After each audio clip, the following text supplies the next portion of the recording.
year when you worked harder and you spent way more money and you made far less profits? Or when you were traveling intercontinentally and promised all your clients a bunch of stuff and got none of it done and came home and everyone was pissed? Oh wait, you wouldn't remember that because that was me, not you. Oh, hey, it's RKA coming at you live for a 5 in 5. I'm so excited. We're talking today about 5 painful online business lessons that I learned the hard way so you don't have to. I mean, that's really what it comes down to, folks. And I'm just going to dive right in because, as you know, I'm trying to get this done in 5 minutes.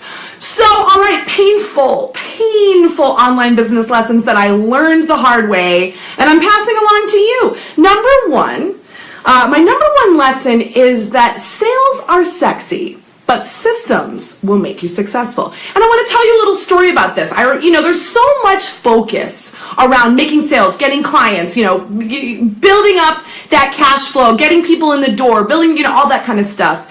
And so it's easy to get kind of pulled into that thinking. And a few years ago, I remember I was really obsessed. I had gone through kind of my slow period of the year. I'm sure we all have our slow periods when there are just less clients coming in, less money coming in. It can get a little scary. And so I focused all my energy on sales, get people in the door, get people in the door, get people in the door. Well, guess what? I was successful, I thought, because I sold 10 websites at once. I remember it was like, the fall, and I was all excited, and I sold 10 websites to start and complete all at the very same time. And this is before I did not have a developer. I did not have any design, support. It was just me, 10 websites, 10 clients on my shoulders. And I was so excited I had sold all these websites. But what I hadn't done was prepared the process with systems. I didn't have systems in place. I didn't have a workflow. I didn't have documentation for how to take my clients from the beginning to the end of this website experience and make sure they not only got a beautiful website, but that they were successful.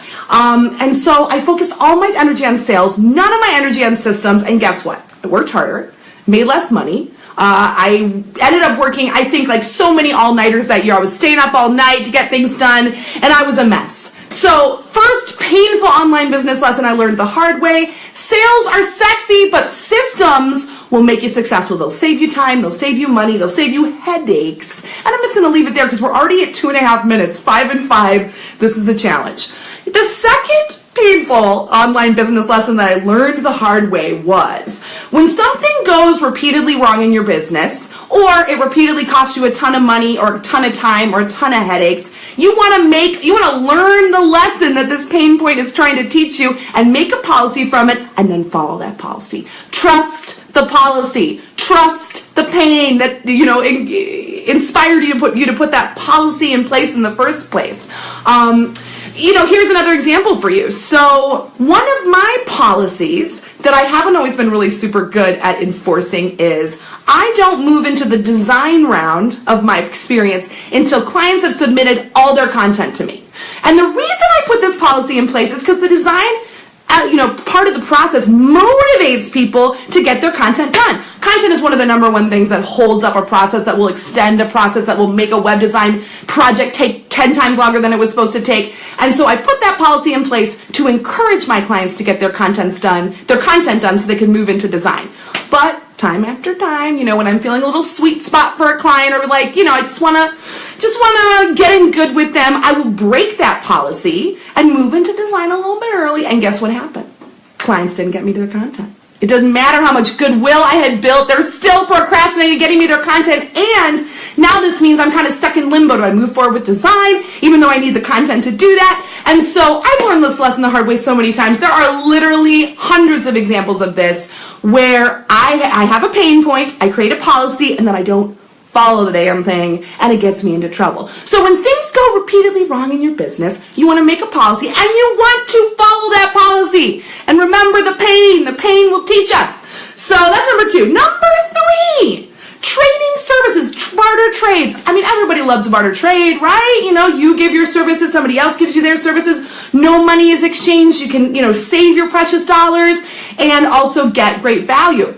Well, my problem over the years was getting involved in way too many trades. And here's the problem. Here's the lesson that I learned.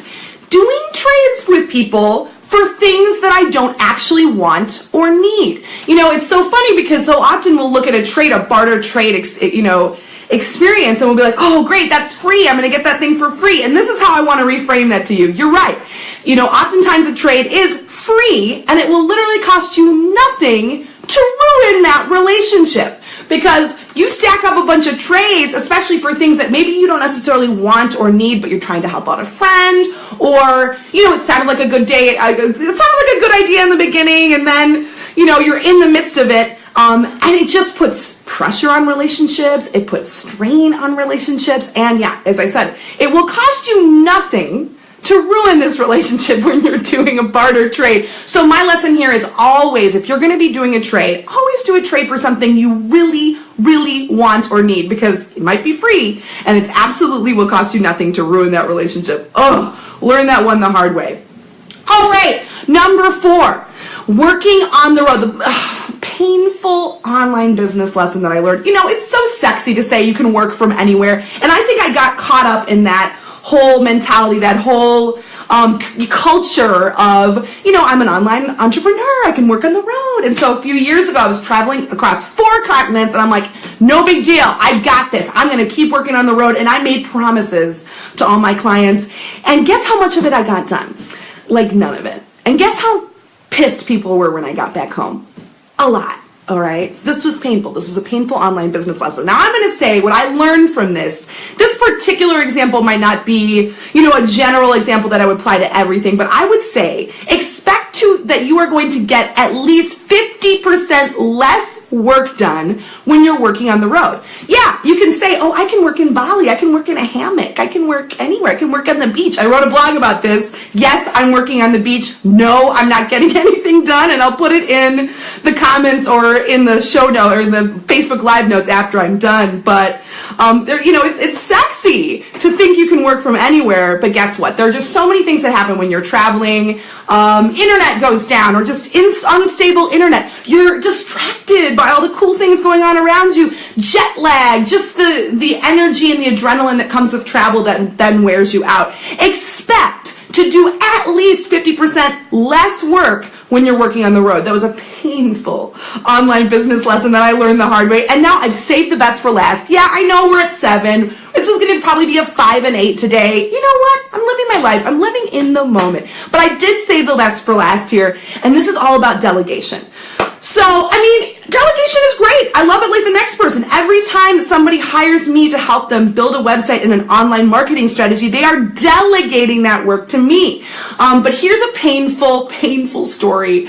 A few years ago, I got all up into the delegation fever, because everybody's just like delegate. Anything that you can, anything you want to get off your plate, get it all off your plate, just delegate it all away, everything, so that you're just sitting and drinking a marg all day and not doing any work at all. And so I got swept up into that excitement, and I just started delegating anything and everything I could. But here's the problem.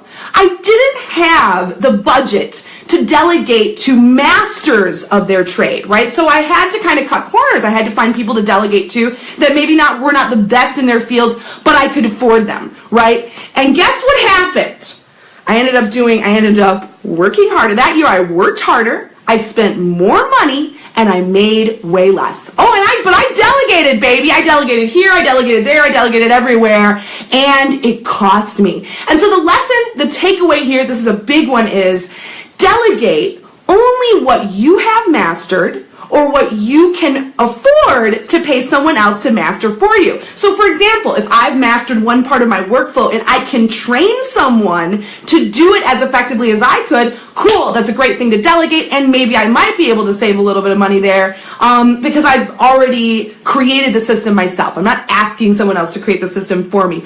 Or number 2, I have some part of my business that I want to, knock out of the park. I'm not going to be able to master it. It's not my area. So I'm going to spend and invest the money in hiring a master to be able to master this for me. No, you're not going to be able to find that person on Fiverr or working for $5 an hour on Upwork. You know what I'm saying? You are going to have to invest in somebody who is a master of what they do. So my painful lesson that I learned here after, working harder, spending more money, making less money, is delegate only what you can afford, what you yourself have mastered, or what you can afford for someone else to master for you. That was the lesson. That was the lesson. So many painful mistakes. But here I am today. I've learned a lot. It was fun. It's an adventure. And here we are. It's a 5 and 10. And you know what? That's just fine with me. It's been fun. I'll see you next week, next Wednesday, 12 p.m. Eastern with another 5 and 5. See you soon.